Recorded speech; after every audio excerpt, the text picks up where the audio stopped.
Good evening, everyone. It's Wednesday. It's 8 o'clock. It's TNG Review Show. Yay! We are here, Maz. We are here. We're on time. Yeah. Everything's going well in the world. We dragged ourselves here, kicking and screaming. We did. We did drag us. Now, I know I say every week, oh my gosh, that nearly didn't happen. But this week, it was really to the nail, to the nth degree. We nearly weren't here, but we're here, Maz. We're here for you TNG fans out there. Yay! Yes. So first up, Maz and McBob, how's your week been? It has been good. I've been starting to work out a bit more. I'm either doing like an hour in the morning or an hour after work, so that's a little bit hectic and time consuming, but also good because I'm starting to kind of train really for my big trip later this year. It's not just going to happen without me doing anything about it, so I thought I'd better start walking as much as possible. And what's your big trip later this year? In October, Kilimanjaro. Oh, yes, the Kilimanjaro. Oh, well, we hope to have some blogs or something from you along the way to see how you're doing. That'd be great. I mean, I could probably do some filming and stuff and then put something together when I get back. However, I doubt I'm going to have great signal a lot of the time. Well, no, not at Mount Kilimanjaro. No. Oh, really good, though. Well done for giving it a go, and I'm sure everyone in chat wishes you well with your exercise regime. Yes. Building those calf muscles and whatnot. Yeah, I was going to start at the beginning of the year, and then it didn't really happen in January, so I thought, right, that's it. February's here, so I've really kicked it up a notch now. Yeah, very good, very good. How was your Evening week? stew plan. My week, it's been busy with my day job. It's been a bit chaotic this week, hence why not quite prepared. Not on time anyway, but it's been busy. It's been very busy this week. Not that she'll be watching, but happy birthday to Jade, Smiler Rainbow's friend. It was her birthday this week, so Happy birthday, to Jade. Yes, so TNG Review Show. Here we are. Tonight's episode is A Matter of Perspective, which is apt title for this week. Certainly is. Yeah. Let's see. We got Stu Plum on at the moment, and I think he's kind of going to be on his own at the moment. So maybe You might win another point, Stu Plum. if I crack on, all the points could go his way. Yes. Not that I'm saying that you need no one to be playing. You have beat down the masses also. And I don't know the answers to the questions this week, so I could play along, and it could be me. I don't Mickey even says, really know what the answers to the questions are, what the questions to the answers are yet. So I'll be making it up a bit as I go along. Mickey's going to be 5 minutes. 5 minutes. Yeah. And before you do start, I'll just say we are trying the Tarquin's Yuzu and Lime Gin to start with, and we've got another Tarquin's one for later. We have. And Do you want to tell us a little bit about this gin? A little bit, yeah. I mean, as the name indicates, it's got Japanese yuzus and fresh limes, so it's got a vibrant, zesty spirit with also aromas of pomelo, cherry blossom, and candied lime. That is nice. Yeah, that should be rather pleasant. Looking forward. I do like a Tarquin's, though. I have to say, I do like a Tarquin's gin. I do generally. They're the ones with the waxy tops, aren't they? They are. I do generally, except for there's one which I think it's like ginger and raspberry, and it's just got a funny taste that I just don't get on with. But other than that, I love all the rest. I love their plain one. Like they're just sort of standard in blue. That's this one's nice. Amazing. And I haven't tried either of these before, so that's exciting. Yeah, it's nice. Oh. I don't think Karen's on, but for Karen, that goes down a bit too easily, doesn't it? I don't know. Doggy Cam. Doggy Cam for Karen. Cute. There we go. We'll have to tell her to look up around minute 7 if she wants to see it later. Yeah. I've now messed my... Oh, God. And Stu Plum also says, happy birthday, Jade. Oh, happy birthdays all round. Happy birthday. I've now messed my camera position up. No. Right. We can see, yeah. just cutting off the very top of your head. I know it is now. It's like a little bit lower than it was. I don't know how to get it go back. I want mine to be a little bit lower, but I'm afraid the whole thing's just going to fall forward. Oh, no, now it's too far that way.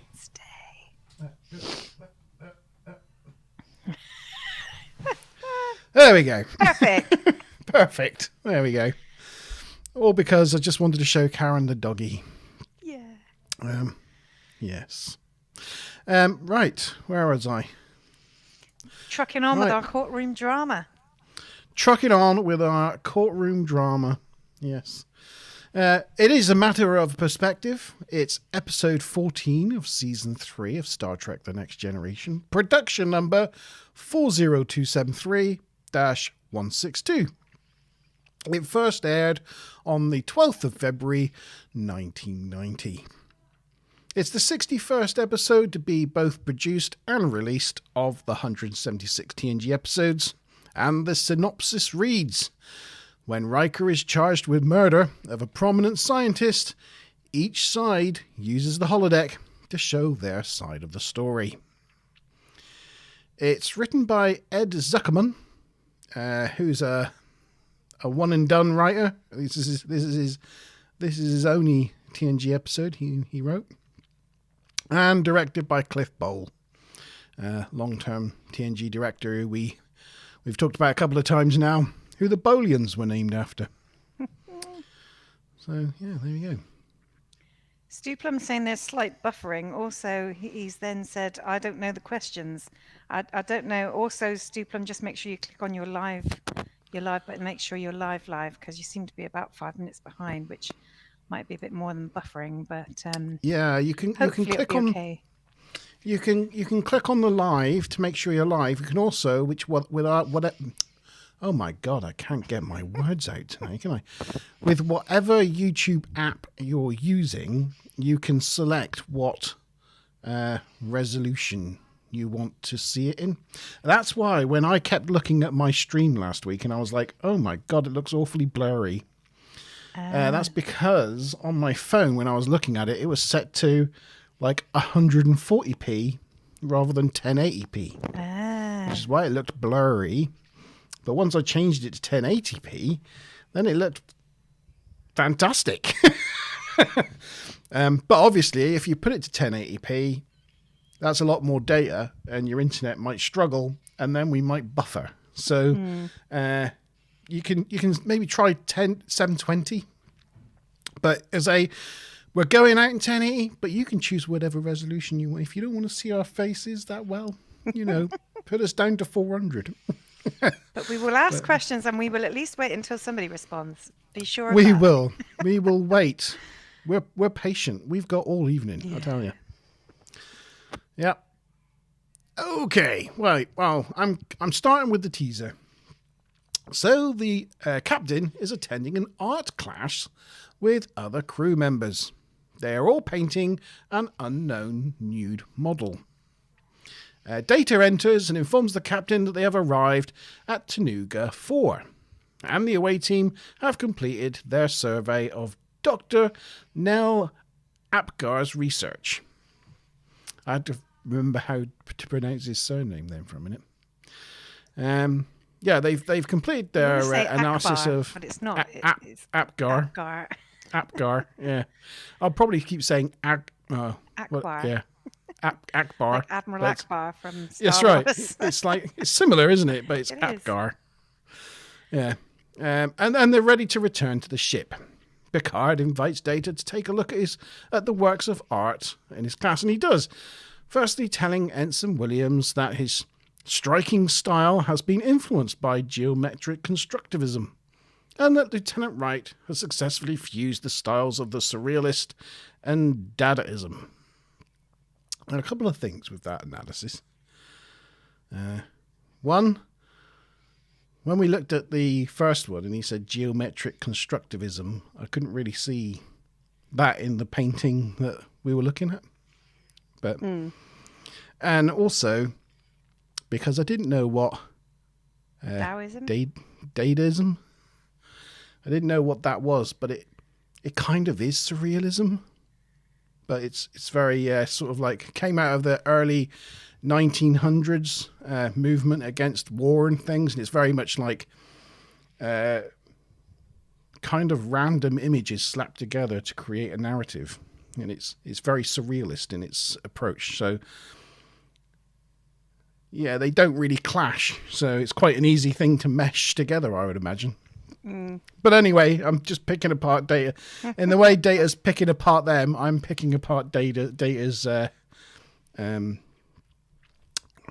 constructive comments. Then he moves to Picard's painting and tells him he's inappropriately mixed different styles and colour palettes. And he says it's also an unsettling overtones of proto-Vulcan influences. He goes to carry on, but Picard cuts him off with a "Thank you, Data," and Data leaves them to it. Apparently, there was an unseen or cut scene of Picard like throwing his red paint at his easel.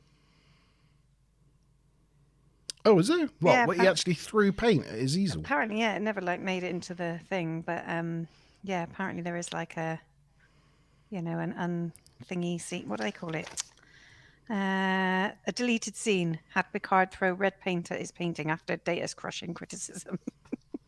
I can see how they would take it out, though. I mean, that doesn't seem very Picard-y. No, it doesn't. He's not like lose his temper. That the only time he really did that was in Generations, where he lost his cool against the Borg. Yeah. But anyway, yes. Also, this whole thing was in a redress of the observation lounge. They just removed the table and the wall of little ships. Yeah, they made it look bigger. Make the room look bigger. Yeah. I did notice that. Then in the captain's log, we learn that after delivery of dicoselium, I think that's how you pronounce it, they were at the station to get an update from Dr. Akbar on his progress of creating Krieger waves. Picard enters the bridge and welcomes back Geordi, who has returned from the science station. He asks Geordi where Riker is, and Geordi tells him that he's still on the station, as Dr. Apgar wanted a word with him. Picard questions if there was a problem, telling Geordi... He asks if there were problems, and tellingly, Geordi replies that there were no problems with the scientific part of the mission, implying that there were other problems. Riker then hails in and says he's ready to beam up, and as O'Brien beams him up from the station, it blows apart. Luckily, O'Brien has him and beams him aboard.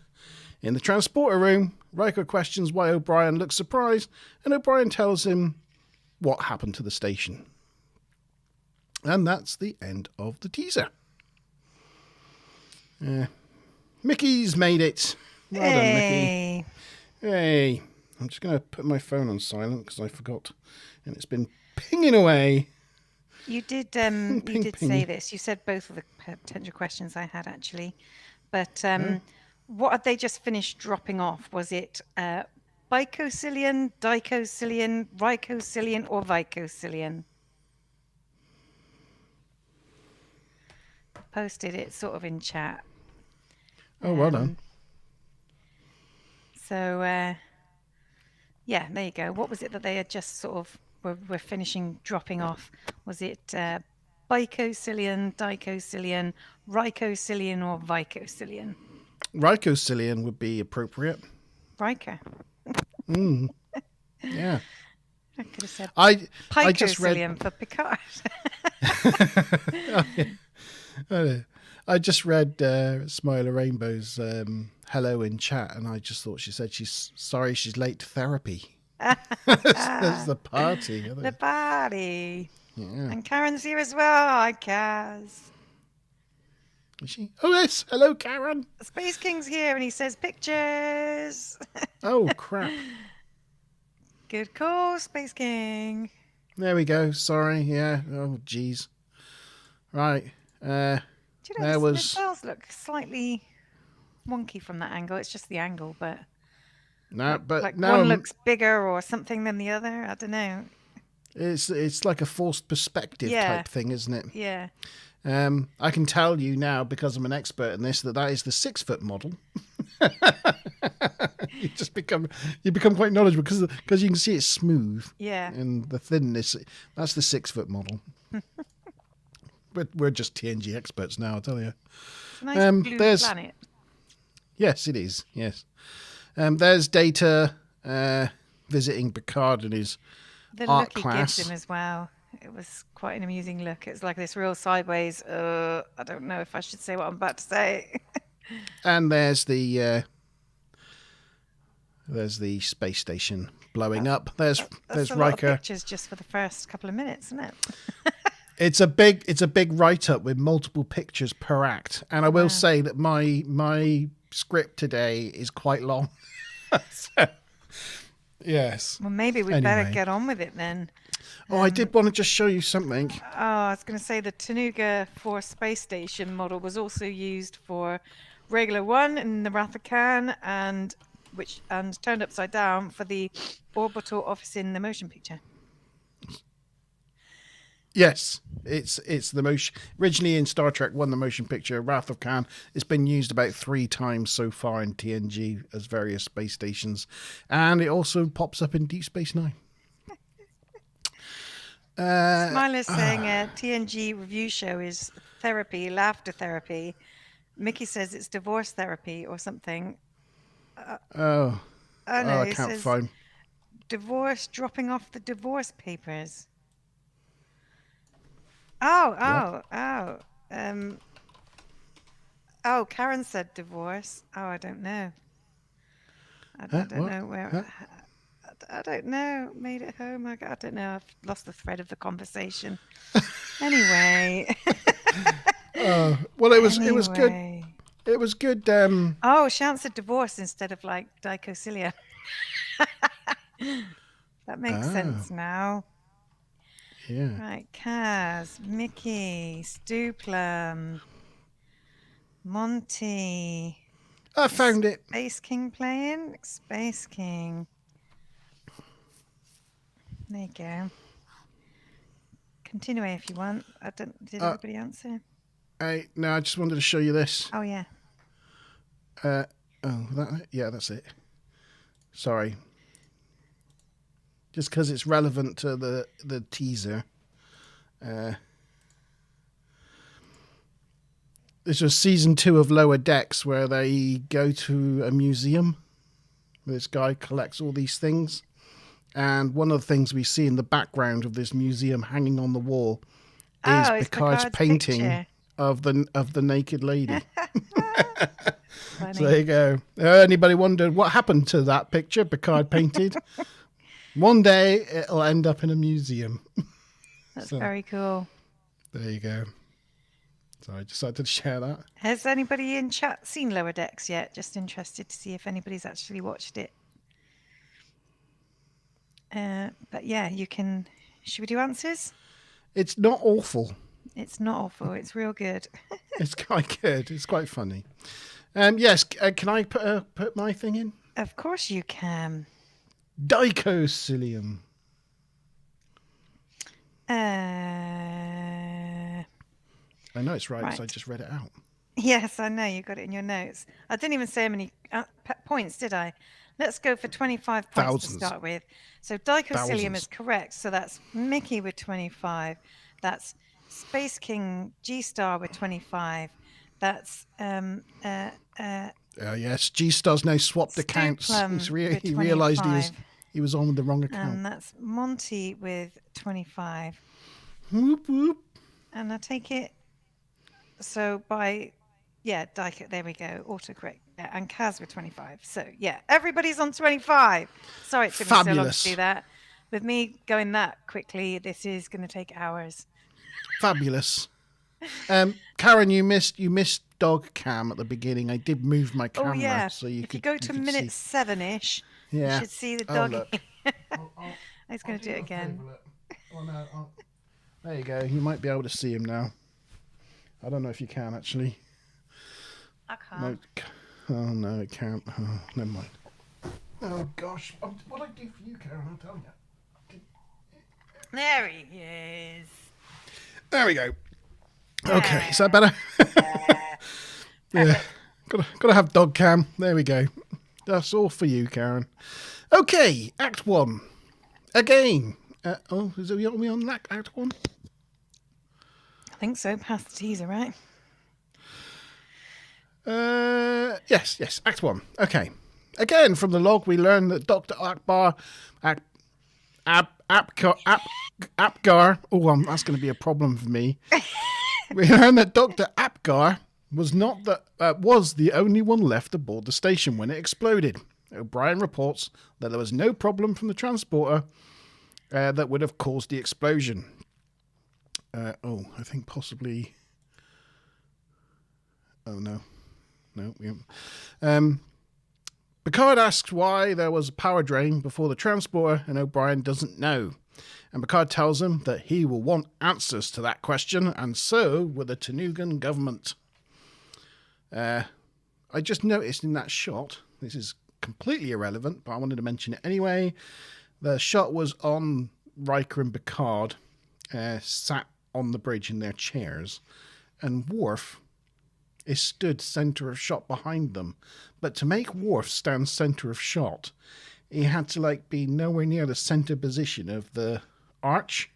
He's right out on the very corner, where it's quite low. And it just looks weird because he's still pretending to tap away on it, even though you know that where the console is, do you know what I mean? But they just wanted Worf in the middle of the shot. Yeah. Anyway. Weird one. Yes. Data informs Picard that the radiation in the debris is consistent with an overload in the reactor core. Picard asks LaForge if there are any indications of a problem, to which Geordi replied, "No, sir." He asks Riker, and he just suddenly shakes his head. Picard, picking up on Riker's demeanour, probes Riker that Geordi mentioned that the away mission wasn't entirely routine, but Riker's dismissive, saying it was nothing, and that it was a long story, and it didn't relate in any way to the incident. Worf tells them that the chief investigator, Cragg, of the Tanugan security force is requesting permission to come aboard. Picard grants the permission and asks Worf to escort him to the bridge.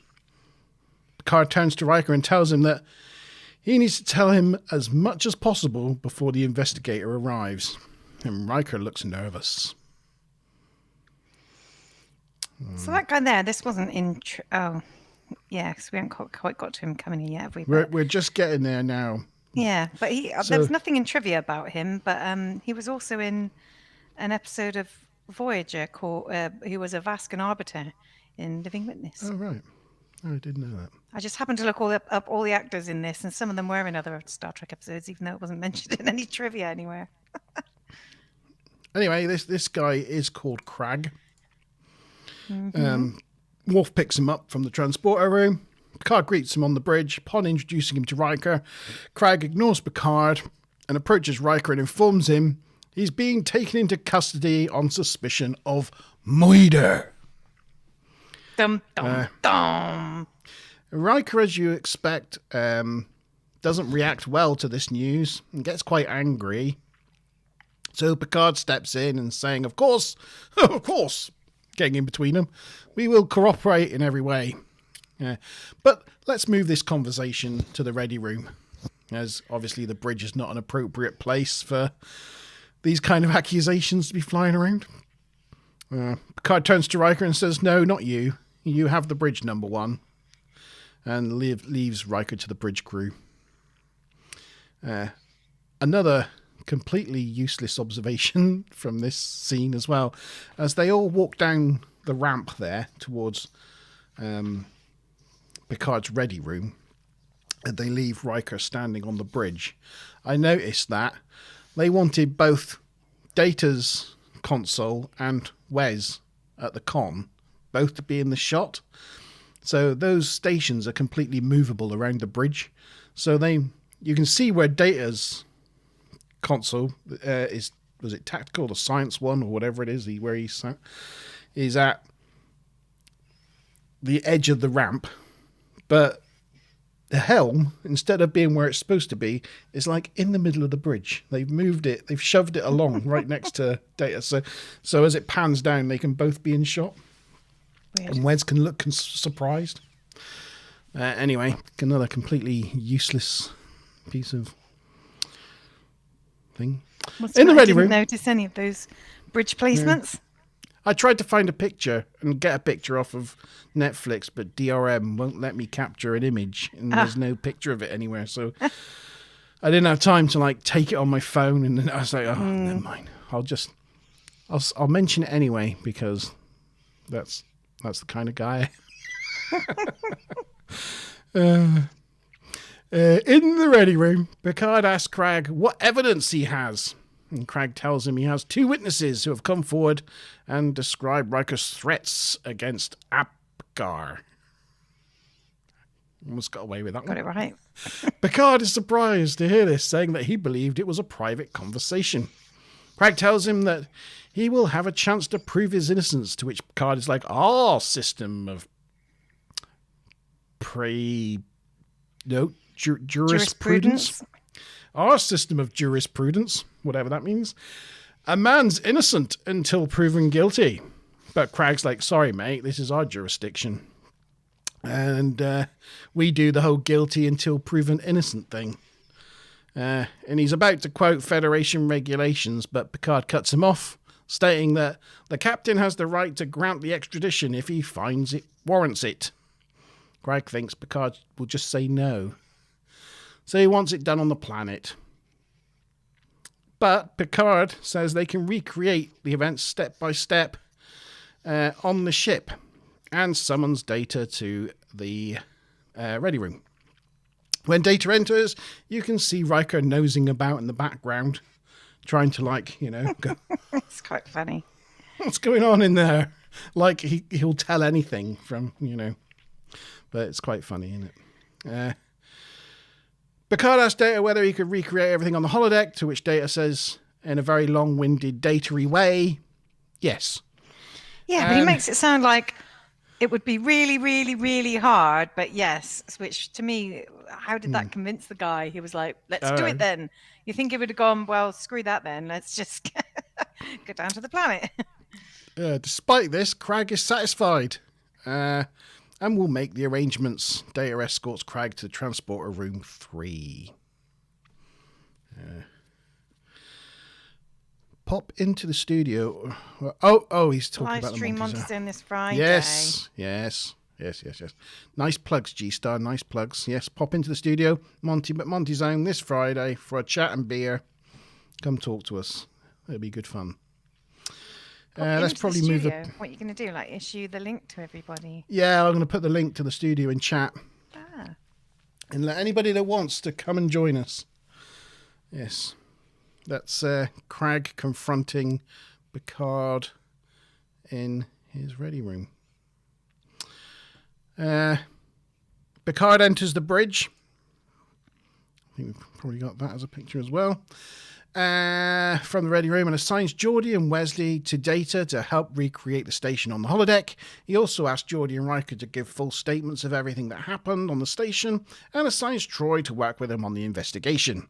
He finishes by telling Riker and the wider bridge that his decision to extradite will be made based on the evidence submitted during the recreations. Riker wants to talk to him, but Picard says it wouldn't be appropriate. Poor Riker. Feeling all left out in the cold. And that was the end of Act 1.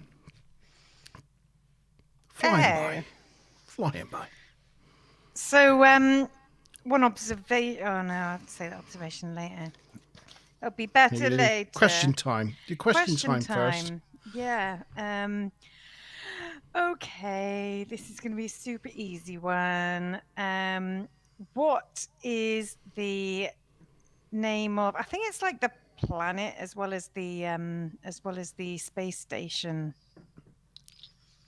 It's got a number in it as well. Is there no multiple choice then? I could do, but do you want me to do multiple choices?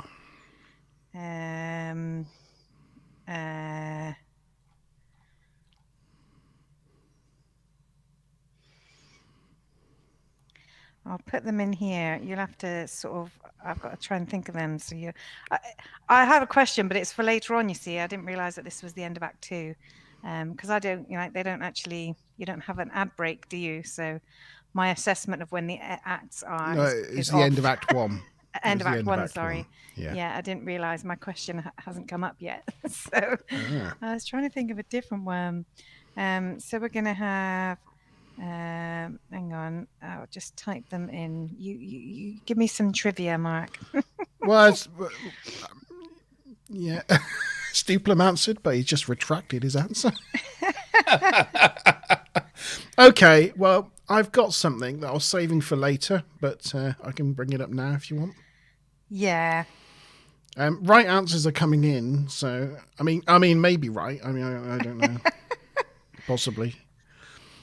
All right. Well, this is an interesting little thing that I discovered. Yeah, I was going to bring it up a little bit later on, but we'll do it now anyway. We saw O'Brien earlier messing about in the transporter room, and interestingly, I say interestingly, here he is.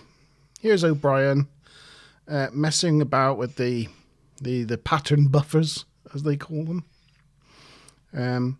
This corridor here that leads into the transporter room, the back of the transporter room, with the transporter device here, was originally the corridor to sickbay. Was a back corridor in sickbay in Star Trek: The Motion Picture. All right. So we have a picture here from Star Trek: The Motion Picture, and here we see the corridor with the same lighting, the same wall panels, and the transporter console thing, engine, whatever you like to call it, the pattern buffers. Yeah. Now, what these are actually, in fact, is because this is sick bay, this is a shelf of Tricorders. no, Yeah. it's like sick bay boxes, like med Oh, kits. yeah, med kits. Yeah, that makes sense. It's actually a shelf of med kits. This also Of course, was the then tricorders wouldn't have been the same in the motion picture. I was thinking of the ones that fold. Almost looks like one sort of folded together. Then we see sick bay from Star Trek II: The Wrath of Khan. We see like Dr. L. McCoy on the glass here with Leonard sat at his desk, and in the very background you can just make out the corridor with the lights. Yeah. And the rack of med kits. Mm-hmm. So it's just weird to think that this started off life as a corridor in sickbay with a row of med kits, and ended up being the pattern buffers, the engine behind the transporter. In Enterprise D. Yeah, on Enterprise D. So I thought that was quite funny. But then also, interestingly, I say interestingly, later on we will see, and this is when I was going to bring it up, we see a radiation burst happen in sickbay, in the Enterprise D sickbay, under the desk in sickbay. And interestingly, under this desk, along with this radiation burn on the wall, we see repainted sickbay boxes, med boxes, the same ones that are stacked.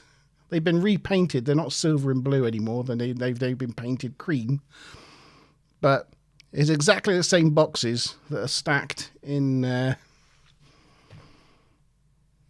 They were the ones originally used in Star Trek I: The Motion Picture and Star Trek II: The Wrath of Khan. So there you go. Mickey says Reminds me as a kid when your cardboard box was a spaceship and then it was a race car. So you're taking the same thing and using it as different things. It's exactly like that. That's a cute image. Anyway, there you go. Ah, Choo Choo looks so relaxed. Is he? Oh yeah, look at that. That's the life. Stretched out. That's the life right there. Yes. So, do we have answers? We do. Yeah. And what would you say it is then, Monty Ban? Hey, it's Tanuga 4. It is. Or Tunuga. I don't know how you pronounce it. Tanuga, but yeah, I don't know how it was spelled. We've got tons and tans and tens. They're all fine. Everybody's right. Everybody's on 60 points. Woohoo! That's such easy questions. We're rocking really didn't need a multiple choice, did it? We're rocking it. We're rocking it this evening, I tell you. Okay, Act 2 opens with a second officer's log, which is unusual, with Data giving us his log. We don't often hear that. I was expecting this is the second time we've... is there any trivia around hearing second officer's logs? Not that I'm aware of, no. Sorry. No? Okay. Data tells us that reprogramming the holodeck has taken 18 hours and 11 minutes, but is now complete. It's based on the depositions, complete records from the ground computers, and Dr. Apgar's personal log. He states that the recreation will have a nominal 8.7% margin of error. Picard, Riker, Crag, and Troy enter the holodeck and take their seats at a table in the corner of the lab. Crag is gobsmacked by the detail level. He doesn't say it, but you can just tell when he walked in the holodeck, he had that, kind of reaction, the same reaction people have to the TARDIS when they walk in the TARDIS for the first time. Well, the first time they use your VR get-up. Yeah, it's that sort of thing. Picard asks Riker if there is anything he wants to say, and Riker says he was there to monitor the progress and didn't kill anyone. Riker loads his version of the simulation and verbally presses play. We see Geordi, Riker arrive at the station, meet Dr. Apgar and his assistant. Apgar seems keen to get on with it, but his wife enters and says first they should have refreshments. Apgar introduces his wife, Manua, who apologizes for her husband's lack of courtesy.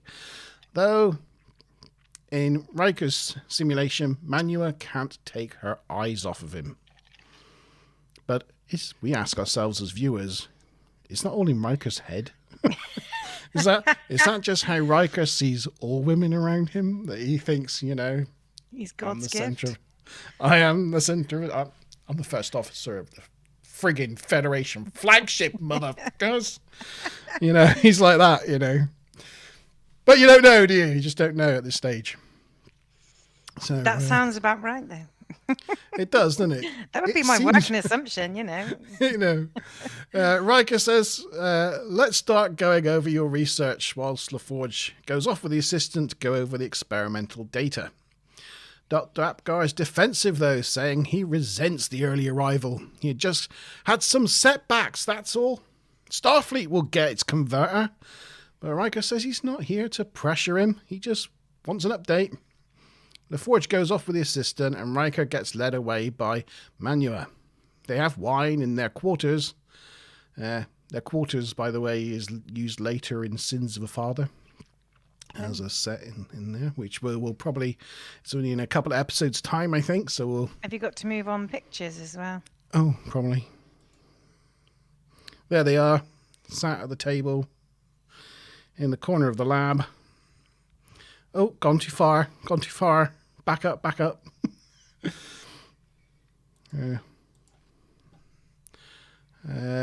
Riker's led away by Manua. They have wine in their quarters. Riker tells them how they were in the sector on another mission, observing a protostar cloud. And as you'd asked for more dicocilium,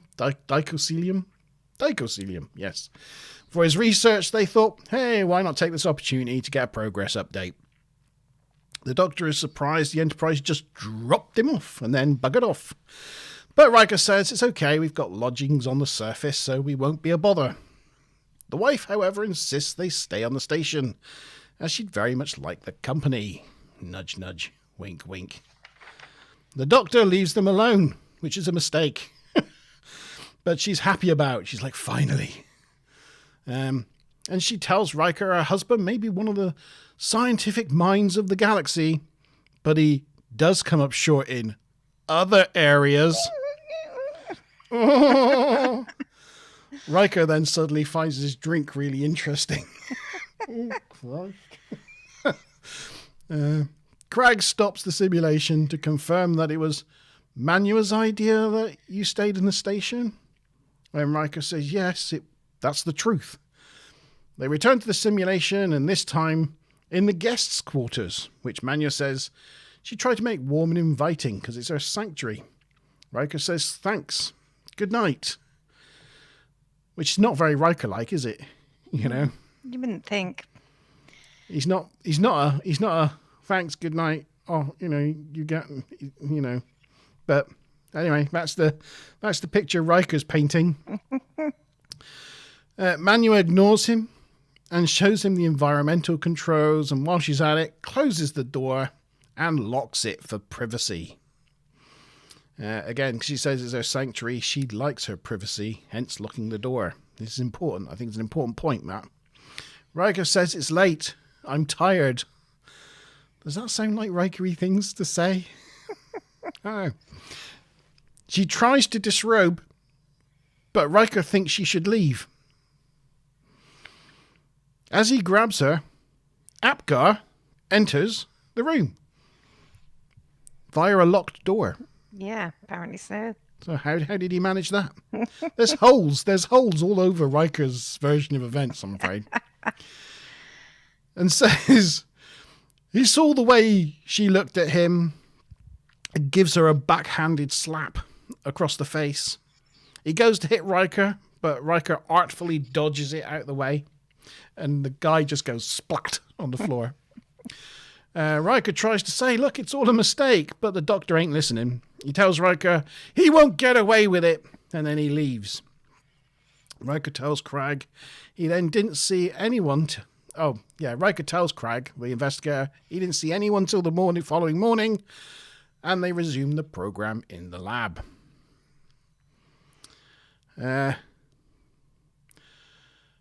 Riker is still trying to tell Akbar that it was all a mistake. The doctor goes on to say that he can explain why he needed all the extra dicoselium.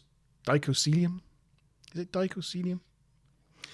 I'll explain why I needed all the extra dicoselium. That is why you're here, isn't it? But Riker's like, no, we don't care about that. They say, well, in that case, we have nothing to say to each other. Riker says he'll tell his commanding officer to expect a complaint, and the doctor says, do that. Riker beams out, and that's it. All over. Craig says if he has anything else to add, like he fired a phaser, Craig thinks it's odd and asks whether Picard detected energy drain, and Picard confirms that they did detect an energy drain.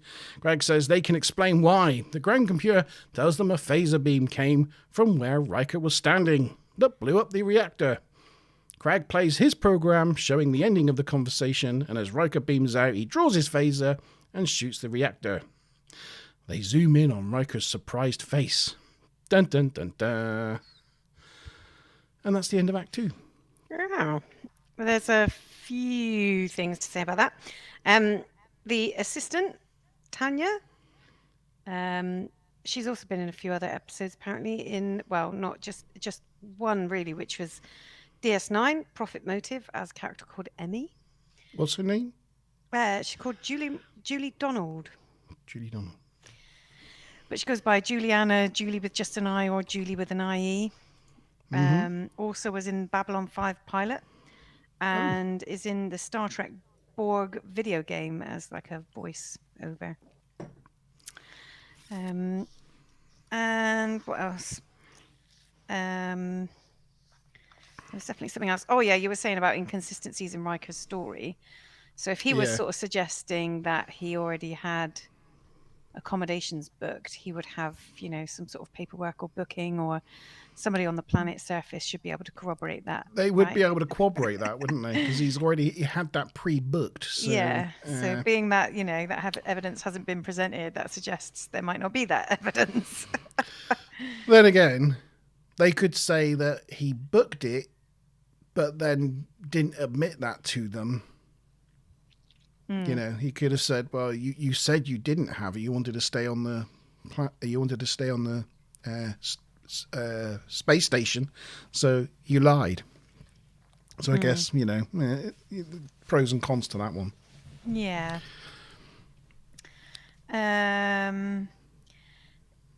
Yeah. I mean, we haven't got to the fact that there are different people's accounts of the story yet, but there were sort of few comments in trivia about that it was similar to a Star Trek original series episode called Wolf in the Fold. Wolf in the Fold, yeah. But actually what struck me is it was really similar to the Voyager episode where Tom Paris is accused of murder and you sort of see it through somebody else's eyes. And that was a very similar thing where the woman said she was seduced and the husband gets murdered. And that one's called Ex Post Facto. So, yeah, definitely a few parallels there.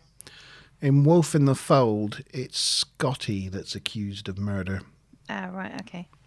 Yeah, and he goes on trial. I don't remember that one, but then I haven't really seen any of them for a very long time. I think they accuse him of being drunk and killing a guy. And it's like, oh, yeah, it sounds like. Can't remember what happened. Yeah, no, he can't remember what happened. Can't remember anything because he was so drunk. Yeah. Bummer. Oh, I see the mods have been, the moderators have been working in. Yeah, some strange comments. Well done, guys. So I got a question. Mm-hmm. There was I can't remember who actually said this. I think you did.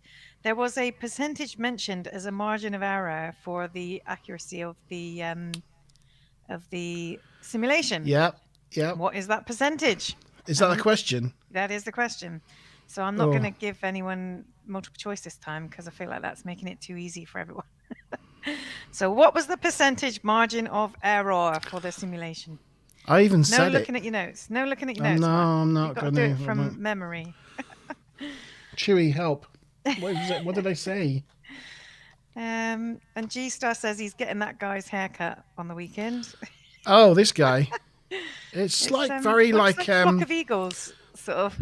Yeah, it's like was it a mod or rocker in the 1960s? You know, like the guy off Grease. You know. That's it. Yeah. So that's sort of like or the Fonz, that kind of. He's got that thing going on, hasn't he? The assistant, Tanya, her hair is even cray-crayer. It's like bouffant with a capital B. Oh, what was the question? The question was, what was the percentage margin of error for the simulation? Yes. What else have we got? That's an interesting. That's not happened yet. That might be all I have for a minute. You got any other trivs at the moment? I mean, not really. This is more sort of summary trivs, but in general, like loads of people who worked on this episode did not like it at all. Really? Yeah, Michael Piller said it was probably the hardest story to break, a technical nightmare for a director. The script was great, but the show was disappointing. Ira Stephen Bear and Ronald D. Moore were scathing, naming it the worst episode of the third season, a disaster, arguably his least favorite episode. Cliff Bowles said it was one of the toughest shows I've worked on from the standpoint of continuity and having to shoot things from three different perspectives. I mean, that's not so much a criticism, I guess, it's just a technical difficulty. But yeah, so there you go. I think my answer is going to be 8.7%. Is that what everybody else is saying? I'm just saying. I'm going with that. We haven't had an answer from Kaz yet. Yeah, I can imagine that their experience filming this, if it was a really difficult shoot with continuity and getting it wrong and reshoots and just really having a hard time of it, that really sours their relationship with the end product. Yeah, yeah, definitely. Because they just remember it, and, when they look back at it, they just remember it being a right pain in the ass. It was, yeah. And when they look at the episode, they think, are we seeing the best episode of sci-fi television ever for all our labours? Probably not. So they just hate it. You can probably move the picture forward by one as well. Oh, can we? Yeah. Wow, we did. Oh yeah, do that scene. We did that scene. I was going to ask what the colour walls were in the apartment, but I thought there's no point in me asking that, is there? Well, do you say pink or purple? I was going to give extra points for anyone who said pinky purple. It's kind of a pinky purple, isn't it? Yeah. I mean, I would say it's purple, personally. I reckon those lights make it look pinker towards the light. Yeah. But yeah, pinky purple is generally what I would have put. Everybody seems to have got it right. Mickey, Stuplum, G-Star, Kaz, and Monty all get an extra 50 points. You're all on 110 points. If we all get all the answers right and we all come first, can we all get a point? I don't know why I'm asking you. I gave the points out. You'll have to decide. Is that because you just want to get off zero, basically? You don't care how many points you give out. I don't mind if I don't gain anything on anybody else, as long as I have one. Oh, bless. Yeah. I realised I got that last paragraph completely mixed up as I was telling it, so apologies for that. I haven't had a chance to practice or anything, and my sentences are not necessarily making any sense because I rushed it. So anyway, just bear with me. I'm sure you guys know what it's like. Mickey's saying, do you want a new table? Throw a sheet over it. Is that what they've done there? They've sort of thrown a sheet over it and then tied it tight underneath. Oh, yeah. It's probably like a glass table and they've just thrown something over it and tied something around it and sort of painted it green. Yeah.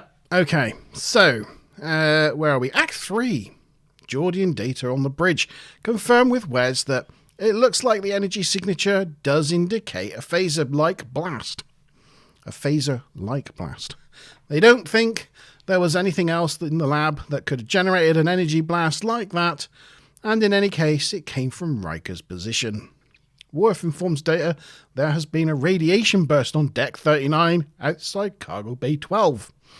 LaForge and Wes take a look, but can't determine what kind of radiation caused it, though it does put a hole through solid uranium. I wonder if we have a picture of that. We do not. Back in the holodeck, Craig enters with Manua Apgar. Oh, I'm still struggling. For her version of events. She is much more modestly dressed and modest in her demeanour than she was before in the simulation version. And before they start her simulation, she says she knows Riker did it. They start the simulation with her being the doting wife and them being a loving couple. Dr. Akbar tells her that one day he will be able to give her everything she ever dreamed of. But she has all she wants right here.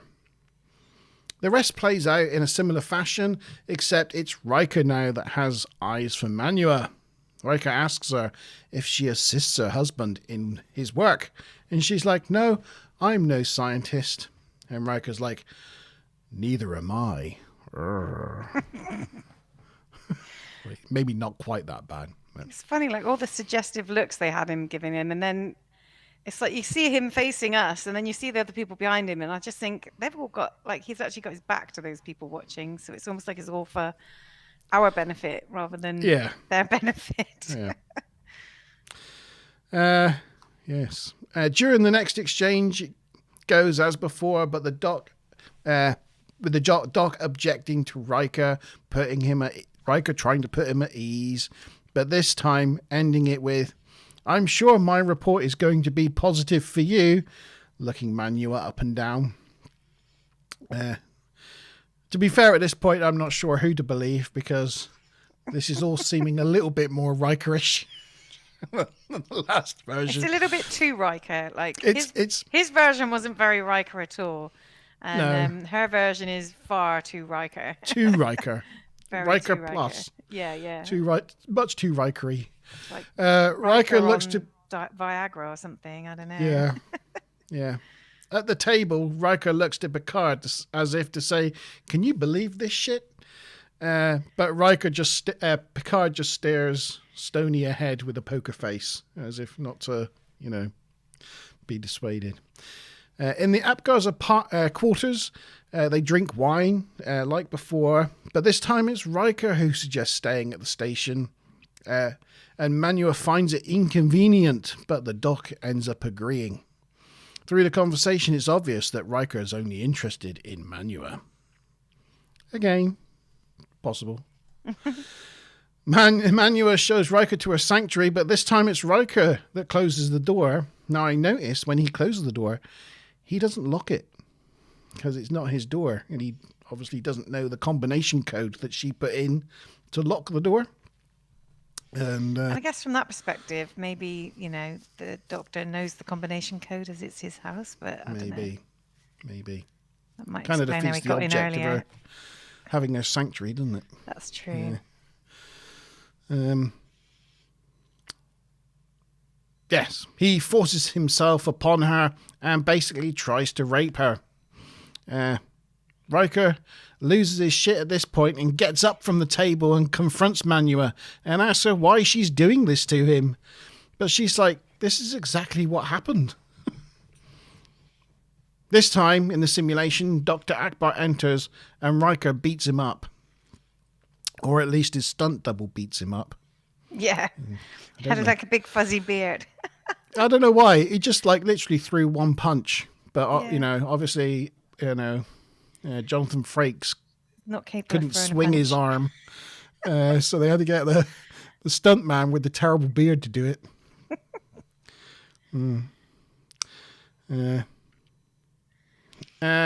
Yeah. So they freeze the program. Oh, no, wait a minute. And then we go to Riker at the table and he's got his head in his hand. And it's from this scene, from that moment, that we get TNG's second famous meme picture. Back to back. Back-to-back episodes, back-to-back meme pictures. We had the Picard facepalm in the command chair last week, and we've got the Riker and Picard sat at the desk with the Riker facepalm this week. And for those who have no idea what I'm talking about, I did pull up her G-Star quick saying Google search. this whole part of the episode screams like Dallas or Dynasty or that kind of thing. Yeah, this is the Picard and Riker at the table meme template. Yeah. Did you know they also do little sort of paperwork busts of both the Picard and the Riker facepalm?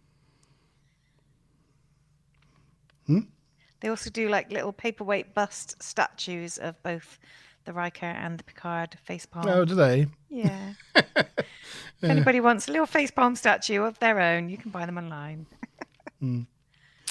I quite like this. Completely unrelated, but it's why Picard's the most badass captain in Starfleet, because he wears a red shirt for 7 seasons And doesn't survives. die. Nice. I thought that was quite good. Anywho, back to it. No, lost my place. And then they have a recess. They have a recess. Do you want to move the pictures on? Because they might sort of Oh, come round yeah. in cycles as we're repeating stuff. Oh, that was Riker shooting the Yeah. shooting the thing. That was what they suggested. Oh, there you go. That was them. That's the energy burst burning its way through uranium. And there is a more chaste-looking Manua at the table. And there's Riker being dismayed at the attempted rape that he sees he's committing in the holodeck right there. And yes, so we're about there. Yeah. Yes. And where would we be then in my script? It's just so much. Yeah, blah blah blah. Yeah, blah blah blah. Right. Okay. So, they freeze the program. Manua says she can't understand why he did it. If he'd just moved on, the complaint would have been forgotten about in a few weeks. She doesn't get it. Crag, Picard, and Manua leave. They walk out. And there's a nice touch that when Picard gets up and leaves, he gives Riker's shoulder a little squeeze of support as he walks by him, because he knows that for Riker, just seeing everything that he saw unfold on the holodeck must have been a pretty hard thing to watch. So I thought that was a nice little touch.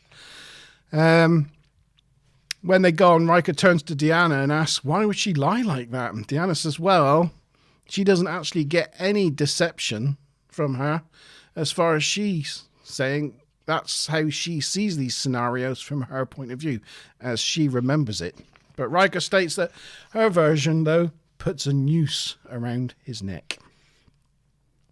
In sickbay, Dr. Crusher is treating some wounds, and Worf announces over comms to evacuate sickbay due to radiation emissions, and then we see the radiation emissions burning through the wall under the desk. And I go talking about medical boxes and transporter room buffers and all those things, which we covered earlier on, and that was the end of Act 3. Oh, It's question time. crepe. Yeah, you weren't thinking that, were you? Yes. This is like, no, that's just too easy. I might do a question in a bit instead. All right, shall I leave it for now then? Yeah, let's leave it for the minute.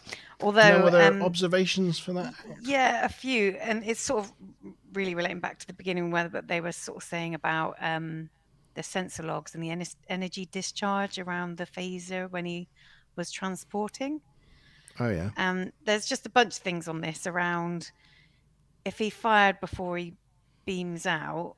In the most toys, O'Brien could tell when a phaser had been fired just before transport. So Right. he should have been able to tell. There's another one which says that he was accused of firing a phaser, but of course when he materialized on the Enterprise, he isn't holding a phaser, or there isn't even one on his belt. So if he literally didn't have one, what would have happened to it? Like O'Brien could have testified to that fact. And there was also another one relating to data law, where law attempted to fire a phaser just prior to being transported, and it dissipated the phaser beam. So there's actually quite a few things from different episodes which all indicate that probably wouldn't have worked. G-Star. Naughty. What? I'm not even going to repeat what he's put. Anyway. So yeah, I just wanted to say all that about phaser fire during transport. And we covered the face palm meme, of course. Oh, and also in this version, we can't necessarily assume that she made it all up. Who knows? But if she was making it up, she makes some reference to Riker saying something about being like a princess up in a tower or something. And it's like, well, if she was making that up, how would she know about, Earth kind of fables, like about Rapunzel and stuff like that? So it sort of lends a bit more credence, perhaps, to what she's saying, because it is something that an Earth person would be likely to say. And that kind of stuff wasn't included in Riker's account. Yeah, see, there's all these things, evidence stacking up against him, to be honest. The door, him being Riker, Yeah. princesses in towers. The Rikerness of it all. The Rikerness of it all. I think that's all the bits I had for now. Yeah. Okay, Act 4 then. Wes and LaForge are studying the newly melted wall. Data states it's the same as on Deck 39. LaForge points out that if this occurred on the warp core containment, they would be in serious trouble. Data also points out that the two instances happened 5 hours, 20 minutes and 3 seconds apart, and that the space station exploded almost 4 times that interval the previous day, with Webb's confirming a variance of 0.0014 that they haven't been able to explain. Picard says that if they haven't identified the source before the next interval, then they will have to leave orbit. Wes tells Riker they'll figure it out for him, so hang in there. Back on the holodeck, we are getting to the point of view from the assistant Taina. Her version of events, though, are what Dr. Apgar. It's all right. I've put her name down as Tanya all over my notes. It's Taina, is it? It's Taina. Tayna. Yeah, Taina and Akbar. Tanya and Akbar. Yeah, doing on your gin as well. Oh gosh. Go well. I've kind of finished mine. Oh, okay. Yes. So her version of events, though, are from what Dr. Apgar told her. Picard objects, as this is hearsay, but Cragg says it is admissible in accordance with Tanugan law. They play the simulation, and we are back in the Manua's sanctuary with Riker and Manu passionately snogging, when Apgar enters and asserts that they were both involved in the affair. Apgar beats Riker up, Riker telling him he's a dead man. We then go back to the lab after the doc tells Taina, oh, you got me now seeing Tanya, tells Taina all about it, and she says she'll contact the authorities, but he says no, he will take care of it himself. She tells him to be careful, and she leaves the station with Manua. She then goes on to say, in real life, how she knows he did it and is executed. Excused. I don't remember that happening. She knows that he did it and is then excused, not executed. Cragg thinks he has established motive, method, on opportunity, so that should warrant his extradition. I'll probably need to think of the thing. There's probably been 20 more pictures. Oh, shoot. Right, that's them looking at the sick bay at the melted wall. Everybody stood around, and Wes is the only one doing any work. There's a stuntman punching another stuntman. Yeah, they look pretty bad. Yeah,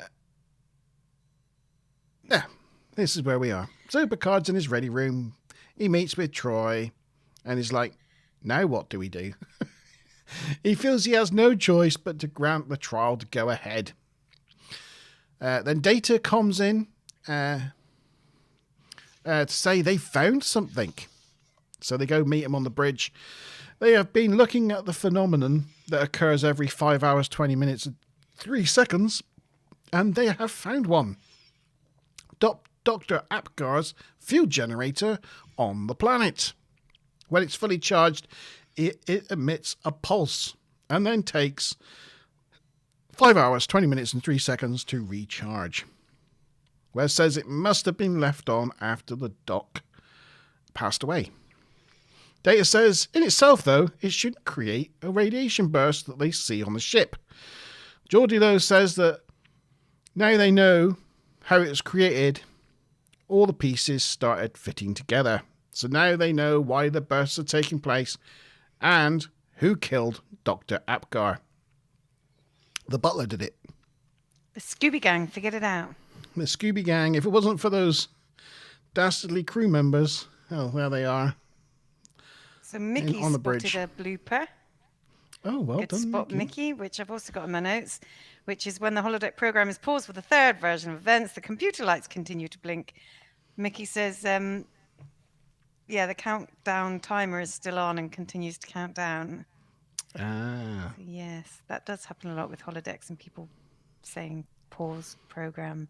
Yeah, if there's like wind or rain or something, still it just continues, doesn't it? Yeah, people wobble about a bit, maybe blink. Yeah. There's Well, also a bit of nice. a continuity error in this scene here, this shot here. So when they're looking at it like this, Wes's hair is sort of very up or kind of bouffanty, and then Poofy. every time it's Poofy. like a shot of his face, it's sort of similar-ish, but it's kind of parted to the side and like a lot less upwards in direction. Looks like it's got a lot less hairspray on it. So as it flicks between the two scenes, his hair keeps changing each time. I didn't notice either of those things, so Oh, yeah, okay. well done. Yeah. Yeah. That was the end of Act 4. So you said this twice, so I'm sure everybody's going to get this. And by the way, the one earlier that I had, which was just so rubbish that I didn't even say, was what was Manua holding in her hand the whole time? But I just thought, oh, that's just too rubbish. But this one is, what was the period of time in between the radiation events? What was Manua holding in her hand the whole time? I don't know. Maybe if you answer both, you get double points or something. I just thought it was rubbish, like rubbish question. You don't know? You don't know the answer? I mean, I do know the answer, but yeah. So, what was Manua holding in her hand, and what was the duration in between the radiation spikes? I said about Wesley's hair. I only know the duration bit. Oh, I thought that was just such an easy question. I didn't even bother asking it, and you don't know it. No idea. No clue. Maybe I shouldn't ask it then, else you might lose. Well, I've already got a couple of questions not right, so I'm already last. So How? Everybody's got all of them right so have far. we? Oh no, I did. Everybody's I on did 110. I did get it. I know it's 5 hours, 20 minutes and 3 seconds. I know that. But I don't know what she had in her hand. Can I guess? You can guess. Absolutely, you can guess. Karen and Stu Plum and Monty Ban. In the holodeck simulation or in real life? In the holodeck simulation, yeah. In the holodeck when she's simulation. Looking chaste, as you were saying. Oh no, you mean in real life at the table? Yeah, at the table, yeah. Right. Yeah. I'm going to guess a handkerchief. Nobody else has guessed yet. A crying wife. G-Star says fish. Fish. I don't know that she was either holding fish or whether fish is the interval, but yeah. It could be either. It's just fish. Like the cat at a food dispensary. Fish! Fish! Today's fish is trout a la creme. Trout a la carte. Enjoy your meal. I will. So yeah, fish. I mean the two sworn accounts that they've got for indicting Riker conflict massively. So, if a prosecutor's gathering evidence against somebody and they've got, 30 people who all said they saw this person do it and all those accounts line up, then that's pretty good evidence. But if you've got two eyewitness accounts that are completely different, that completely discredits any building a case against somebody. And at that point, it should have all just been thrown out because you know that at least one of them is completely wrong. And if one, maybe not, maybe both. So yeah, the fact that they're so different seems a bit cray-cray, really, especially with the difference in the fight, for example, and stuff like that. Yeah. I want to know who won that goddamn fight. That's what I want to know. And Riker says that it was her that was slapped. I mean, this is this whole thing, in essence, which I think is fine to say now. It's not like it's any spoilers or anything. But like Deanna saying that she wasn't sensing any deception or anything. Mm. Effectively, what they're trying to say, or what this is echoing, is a 1950s film called what was it called? Rashomon. And they've actually coined this term, the Rashomon effect, which is where you can get different eyewitnesses of something Yeah. that tell the account differently. Yeah. And the Rashomon, the film Rashomon, it was by Akira. It's like a sort of a Japanese kind of film, and it's basically about this samurai who his wife gets raped and he gets killed, and then there are accounts from both the samurai's ghost, the wife, a woodcutter nearby who witnessed it, and a bandit in the forest, and all of their accounts are really, really different. And it's not about, who's lying, but it's supposed to be about the fact that, one's own experiences and biases affect the way that we perceive the world. So people will have different perceptions of the same events because of, the lens that we see it through. And I think that's what, this episode is driving at, is that these are different people's interpretation of the events, not that anybody is outright lying and trying to blame Riker for something he didn't do or what have you. But it just seems to me it's too wildly different. Like, it's like, did the guy slap his wife, or did him and Riker have a fight? Like, both things. I mean, that's too wild a difference of perspective, I would say. Right. I think we've all got the 5 hours, 20 minutes and 3 seconds. But what is the other answer? So G-Star went sangria after changing it from fish. Mickey went wine. I said handkerchief. It was when she was in the... Oh, it might not Stu be clear Plum enough.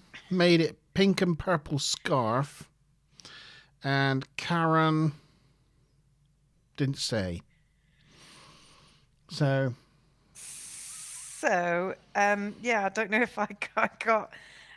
is Stu Plum telling us he's on the loo? I don't know. That's TMI, dude. It's too much information. So that's interesting then, because everybody got except for maybe the answer of fish. Sorry. G-Star did actually get it Karen right. says Earl Grey tea. Everybody got the time one right, so everybody's on 180 points.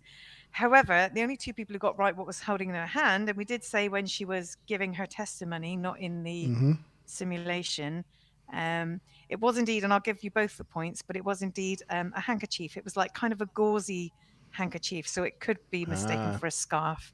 But yeah, it was like a little sort of chiffon. It was a pure guess. I just figured being the crying widow, she'd need to dab her eyes, So that just seemed the interestingly right has thing. split the field now. So everybody, if I shouldn't have asked that question really. We'd all been drawing, but if I hadn't have, So now we've got Stu Plum and Monty Ban on 250 points, and everybody else is on 180 points. Look how pleased I am. He's so excited. You might finally get your point. There's I only might one get a question point. left. Oh, I'm so excited. Oh, dear. Right.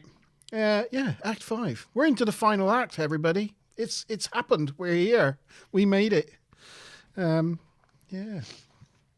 Okay, so Picard. What's that? Oh, G-Star saying sangria is a type of scarf handkerchief. I'm not sure I buy that. And Stu Plum saying he said a scarf, not handkerchief, because she has a big nose. No, yeah.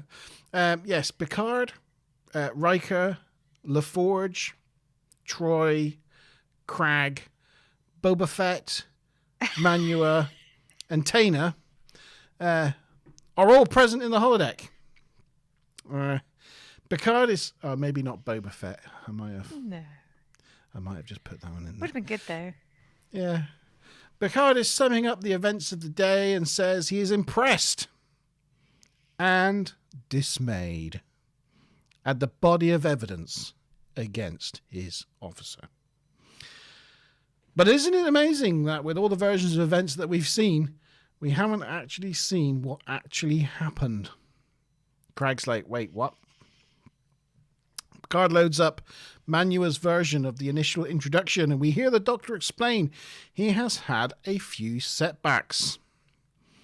Picard freezes the program and asks Manua to explain, and she confirms that he hadn't created Krieger waves yet, but was on the cusp of a breakthrough.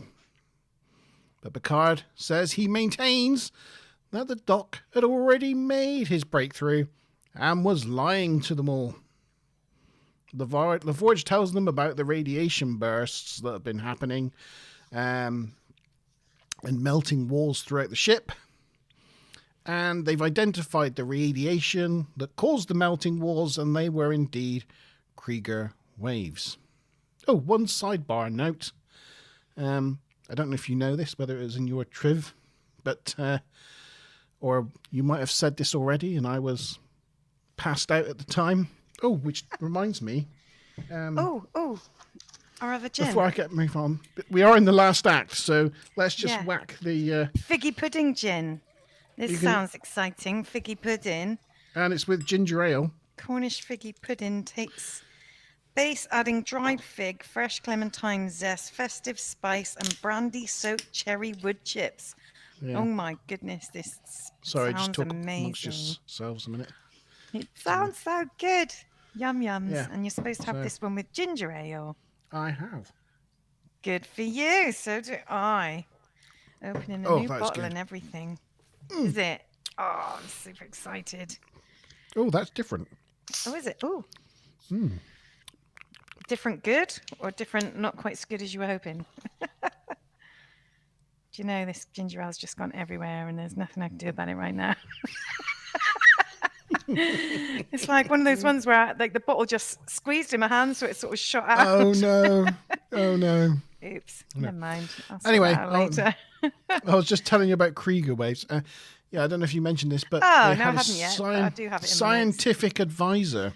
I think his name was David Krieger. David Krieger. And he worked on TNG for the 3rd season and 4th season as scientific advisor to make their stories and scripts just seem that little bit more realistic and based in some scientific facts. And he come up with the idea of some of the foundations of how this mechanism would work and that. And so in his honor, they named the radiation after him and his surname. So that's where we got Krieger waves. And he said that it was one of the few times he was actually invited to the sort of, the storyboarding or the story conference where they were, discussing all that kind of stuff. And when they liked his idea, they kind of dubbed it Krieger waves for the point of, actually discussing it in the group. But he had no idea that they were actually going to follow that through to the episode. And he was quite shocked to find that his name was in the episode. So that's quite cool for him. Interestingly, after working on this for 2 years, he then actually, because he was finishing off college or something at the time, he actually went off to become a software engineer. So good on him.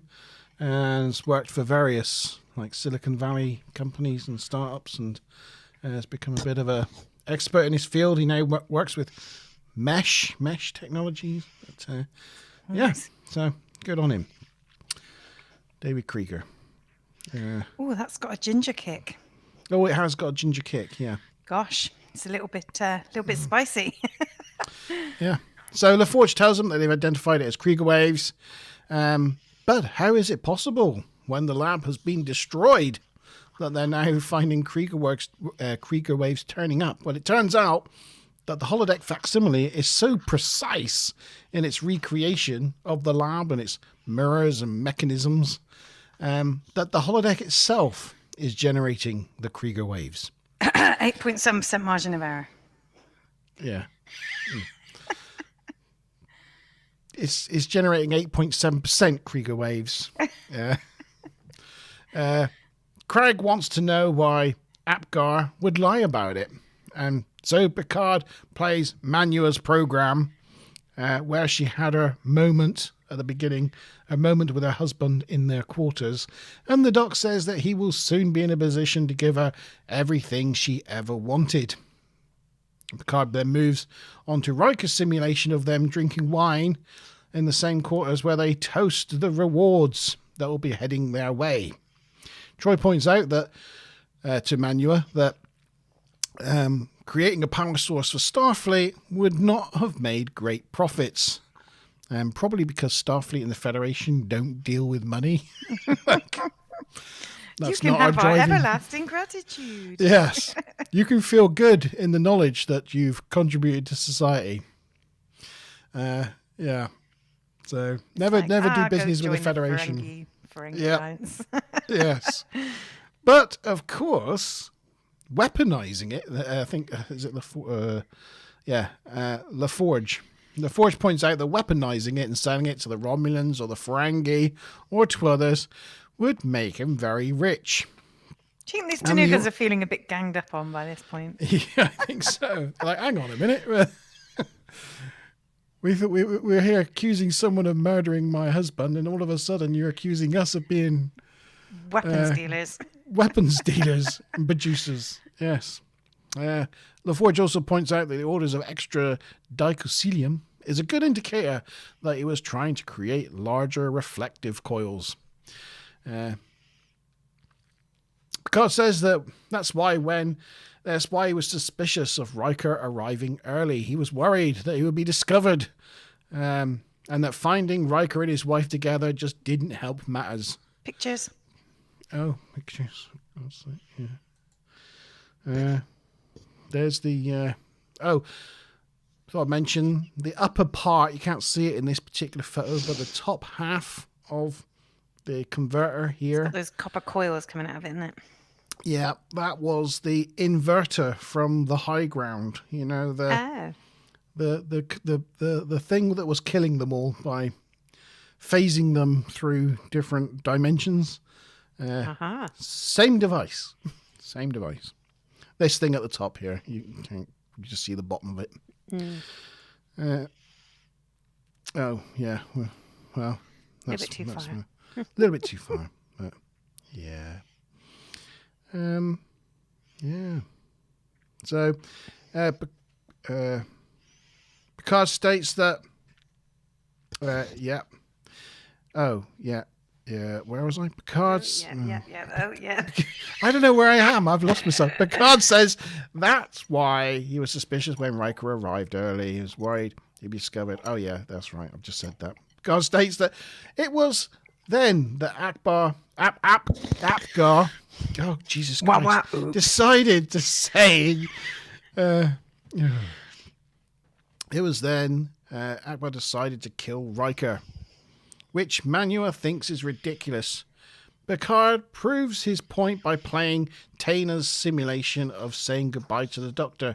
He asks her what Akbar is doing at his workstation, and Taina confirms he is activating the generator on the planet, but she doesn't know why, because he wasn't scheduled to do so at that time. Picard thinks he is planning his next move against Riker. Picard then plays Riker's last confrontation with the Doctor. Picard freezes the program and says he believes that this confrontation confirms the Doctor's worst fears, and he decides to kill him. But Craig is like, we know the energy beam came from Riker's position, so it can't possibly be true. But LaForge thinks that the Doc tried to kill Riker with a discharge from the reactor that bounced off the transporter beam and hit the reactor, blowing up the station. Craig still doesn't think they can prove it, but LaForge thinks he can, as the bounce from the firing accounts for the 0.0014 second variance they detected between the first discharge. LaForge then loads his own program up. Paching! There you go. I finally, for the first time in the entire episode, remembered to move the screenshot on. I'm proud of myself. LaForge loads up his own program. They sync the program up with the actual energy emission from the planet, and the program continues. Riker beams out. The Doc tries to launch the beam into Riker, but it indeed backfires and blows the holodeck to smithereens. But just the holodeck part of the holodeck, not... It would have been funny if it blew up all the chairs that everybody was sitting on as well. I'd have loved to see them all go splat on the floor. Yeah, that's right, and the desk. Yeah. And they just like, ugh. That'd have been funny. It would have been. Yes. Picard underlines that Dr. Apgar killed himself whilst trying to kill Riker. Everyone agrees that that's what happened, and Crag apologises to Riker. On the bridge, Riker is keen to leave the system, and Picard gives him permission to take them out. They set course for email 2. Okay, that's an autocorrect there. I don't know what. I have Emelon. Emil? Emil? Emelon? That's what I have. got email. Email 2. And they live happily ever after. So what was the beam then? The beam was a particle beam from the reactor at the top there down to Riker's shoulder. And that was supposed to be at the time of the discharge. So from the time of the discharge, 0.0014 seconds later, the beam goes, pew, zaps that transport beam and hits itself square in the middle there. And it's supposed to be 0.014 seconds. No, 0.0014 seconds for the explosion. And actually, the beam hits him, goes back to the thingy, and then explodes about 3 seconds later. Yeah. That seems not like 0.0014 seconds. No. They could have just said there was a 3 second. There was a 3 There's second. the doc there looking like, oops. Whoopsie. Yeah. Whoopsie doopsie. I made a boo-boo. You think he'd be a bit more like, uh-oh. It's not much of a reaction. No. Okay, so Mickey says it's Emila 2. I had Emelon 2. It's definitely not email though. Yeah. Emila. It's Emila, but somehow that Emila is auto-corrected in Word to email. So my question is easy question. When they do go off to Emila 2 and engage, as Mickey says, that's what Riker said. What warp factor do they skedaddle in? Montypan's raising his eyebrows like, I didn't write that down. Oh, crap. I shall guess. Oh, you could lose your chance at a point here.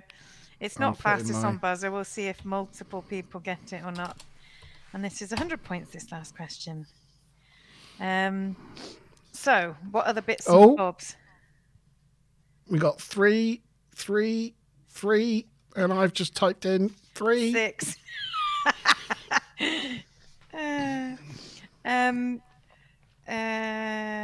Those are all done. Is there any other pictures? Oh, yeah. So for some reason, I mean, this is just somebody's opinion, but the Star Trek companion said that this is considered a bottle show, or like a bottle episode, which is supposed to be one that's written, which requires only one set or scene and very few characters. No. But I'm like, no way. You've got like the whole sort of the holodeck, or the station scenes. You've got their quarters, which is new. You've got the sanctuary bridge. You've got his ready room. You've got the artist place. You've got the the artist room, the sick bay. I mean, there's just so many. And the transporter room. There's so many different sets, and you've got lots of extras as well. At least sort of 4 extras throughout, plus extras in sick bay. So I'm like, why would anybody consider this that? I just completely disagree with that point. They don't technically leave the Enterprise, so that's why someone would come to think this is a bottle episode, but it's not. But I mean, a bottle episode is one that's really quite simple to sort of direct or what have you. They're almost sort of making it an easy complicated job. One. This is a complicated one. And then also a couple of points like although Riker might be cleared of the charge of murder, that woman has still effectively accused him of raping her, and it's like that's not actually really addressed. I mean, I guess it's only attempted, an early stages of attempted, but still, I mean, she doesn't put up much of a fight once they present their version of the truth. And then the final point I think I've got, like, not any more after this, but is that they're saying that the holodeck was such an accurate recreation of the converter that it was Yeah. actually, in fact, a functioning Krieger wave converter. Um, but most of the time that those spikes in radiation were felt were when they were in recess, so the holosuite would have been deactivated. So how could it have Well, created those Krieger waves? also, if it had picked it up, it would have done all this like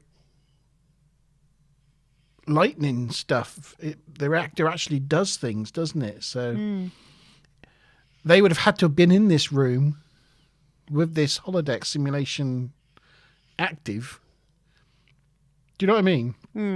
It'd been no good them being in the sanctuary or their quarters or something, because this room wouldn't be active in the holodeck at that time. And if, getting this machine working was as simple as, oh, it's exactly 100% as the spec, then why would he have spent so long trying to get it working? There must have been stuff that he was finessing and engineering and tweaking and, to get it working. That wouldn't have just, been something you could put together from a basic spec. It's just a little bit suspect as a plot device. And we see all the consoles and that here from what they're called. That one on the left looks like it's some kind of like gaming machine from an old arcade or something. Yeah, it's from Modern Props. Modern Props is an organisation that used to give out. We've mentioned them before in previous episodes, and they used to do like Knight Rider and Airwolf, and all these like high tech shows that needed like what looks like supercomputers and things. Modern Props. Modern Props actually did all the props for Men in Black and a lot of films. They were considered one of the best props experts in Hollywood, but a couple of years ago, the guy turned like 78. He had nobody to pass his business on to, and didn't really want to sell it on, so just retired the business, and Modern Props just disappeared overnight. So, still trying to convince me that a sangria scarf is real.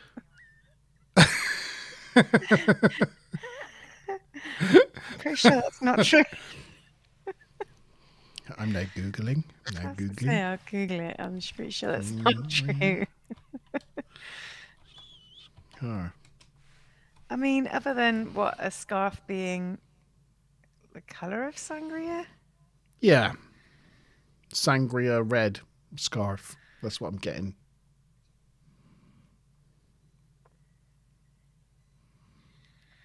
I think. Sangria silk scarf. Sangria scarf. I think it may be a thing. Does that mean that we... It's like a scarf with holes, like a lacy scarf. Yeah, well, this was like a chiffon one, which is kind of transparent. Yeah. Does that mean that Space King gets those extra points then? I think he might have to. Oh no! I know that G-Star was saying Google it earlier, and I did Google it like briefly, but nothing really came up. But if I Google it and then go down a few things, then yeah, it does.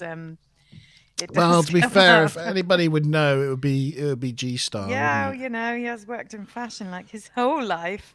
His whole life. But everybody else was naming drinks. I think he's just gotten coincidentally lucky, but I don't know. I think he is. We'll have to see, but it is definitely a thing. So today we have, did Kaz guess on a warp drive? I don't think she did. So we have Kaz on 180 points. We have Mickey on 280 points. And we have 3 joint winners with Stu, Monty, and Space King, all on 350 points. Woo! Does that mean I get a point? Yes. I mean, I could go to some sort of tiebreaker or something, but then you might not get a point. So no. I'll let you decide. Let's all get points. Yeah, let's everybody get points. Given another week, I might go for a tiebreaker question. But this week, we're all getting points. If it was 3 other people drawing, you'd insist on it, right? Probably. But let's skip over that. Yeah. So who needs a point? Stu Plum, Monty Ban, and Space King, G-Star. 5. 1 for me. Yay. Oh, and G-Star gets on the board. Hey, that's nice. 1 as well. That's nice, isn't it? Okay. Do you want to bring up... I am doing it, yes. Do you want to bring up the doobry-doobry? Bring up. Oh, what to score this? Everybody, scores out of 10 in chat. Let us know what you think. Oh. I think this is quite a difficult one to score. It is. I mean, you know, I was Where's saying my paddle? earlier about how, in general, it was absolutely panned by the directors and producers, and they all seemed to absolutely hate it. I didn't hate it. I mean, I know it's got a whole bunch of plot holes, but I think it was quite interesting for a story. I quite liked the whole, he said, she said kind of side of it. There were some funny moments with sort of Data and with Riker and his face palming and things like that. Face palming. So I didn't hate it. I mean, I didn't think it was an amazing episode, but I definitely wouldn't have said, like other people have said, that it was the worst episode of the series. I think there are far worse episodes than this. Picard trying out art and getting critiqued by Data. Yeah, exactly. That was hilarious in the beginning. And and there were lots of different sets and extras, and I mean one of the criticisms was against the person who played Manua, and she didn't really sell the role very well or what have you. But again, I didn't really have a massive issue with her, to be honest. So it's difficult when you've got like all that rubber all over your face. But it is, isn't it? Yeah. Who was it? Like somebody they put on? Was it that guy who was like a bowling? I don't know. I can't remember. But it was back in one of the first sort of series episodes, and we were saying somebody tried on all the prosthetics for the first time, and they were like, "Oh my God, is this what Michael Dorn goes through every single day? Like this is crazy." So yeah. And it was just a little one, wasn't it? Yeah, it was. Yeah, was it somebody was made up to look old, or I can't remember what it was. Something. But yeah, they certainly gained a new appreciation for how much it takes to play Worf. Yeah, it would be tedious having to go through hours of that every time you had to be made up for a shoot. Yeah, it must be annoying. Yeah. Okay then, Maz, you ready? Yep, I'm ready. We got a 5 from G-Star, a 7 from Stu Plum, a 7 from Mickey. Did we have anything from Facebook? Didn't ask for scores out of 10 to be fair on the Facebook post this week, but I will do so next week, and we'll see if we get any answers. Right, ready? 3, 2, 1. Hey, look at that. Same as Stu Plum and Mickey. I thought it was solid. I quite enjoyed it, like for all the reasons you said, and I liked the fact that you were getting the holodeck perspective from the different perspectives. I thought for its time, I thought it was quite clever using the holodeck in that way. And what did G-Star do it? 5. Yes. So yeah, not so too bad. Now it puts it slightly... It's a middling episode. It's what, 1, 2, 3, 4, 5, about 6th from bottom. So yeah, sort of average, just below average by the score. But yeah, I'd say it was a pretty, solidly average, not too terrible, not too amazing episode. It's around the hunted and the vengeance factor, higher than the high ground, the price, the bonding and evolution. And I think that's right. It's better than all those episodes. Yeah. But, not a top episode, but solid. Not a bargain basement one either. We didn't get a number from Karen. No, she didn't answer the last question either. I'm guessing we maybe might have lost Karen. Walking or something like that. Yeah, that's possibly it. Maybe somebody's called. She's on the phone. Yeah. Maybe Plum's on the loo comment might be right. It comes to that time where you ask me, do I know what the next episode is for next week? What's the next episode? And I know what the next episode is for next week. On the board. Because we haven't had a Klingon word of the day this week, though. No, I haven't got one. Okay. And the other thing which isn't really that interesting, but there weren't really any subplots this week either, as such. No.